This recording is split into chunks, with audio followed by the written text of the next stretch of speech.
आंख के सामने अपने बेटे को लाइए, जय शाह को लाइए। अगर उनको ये इतनी पिटाई होती तो उनको क्या लगता। बाकी मोदी जी की बात तो छोड़ दीजिए।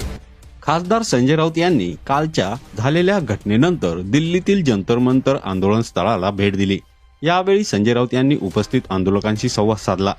या आंदोलनाचा प्रमुख चेहरा बनलेला अभिजित दिपके यांच्या सोबत होता। संजय राऊत यांनी पोलिसांच्या हल्ल्यात जखमी झालेल्या विद्यार्थ्यांची विचारपूस करत त्यांना धीर दिला। यावेळी त्यांनी जखमी विद्यार्थ्यांशी संवादही साधला। त्यानंतर संजय राऊत यांनी विद्यार्थ्यांना झालेल्या मारहाणीचा निषेध करत नरेंद्र मोदी आणि अमित शाह हे हुकुमशाह आहे।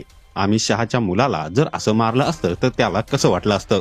मोदींचं सोडून द्या, त्याला मूल बाळ नाही, असा जोरदार हल्लाबोल संजय राऊत यांनी केला। आम्ही सगळे आणि आम्हाला तुरुंगात जायचा अनुभव आम्हाला चांगला आहे।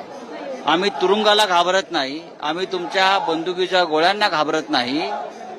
देशात आजही या देशासाठी मरणाऱ्यांची संख्या फार मोठी आहे, त्यात आम्ही आहोत। अत्यंत घृणास्पद या देशामध्ये आपण राहतोय आणि देशावर अशा प्रकारचे राज्यकर्ते आहेत याची प्रथम आम्हाला घृणा वाटली। या देशामध्ये अनेकांनी राज्य केलं, विरोधी पक्षाने केलं, काँग्रेस पक्षाने केलं, पण इतका घृणास्पद आणि अमानुष पद्धतीचं राज्य यापूर्वी कोणी केलं नाही। मला ईदी अमीनची आठवण झाली। अमित शाह ने या और जो उनको मंत्री है अपने आंख के सामने अपने बेटे को लाइए, जय शाह को लाइए।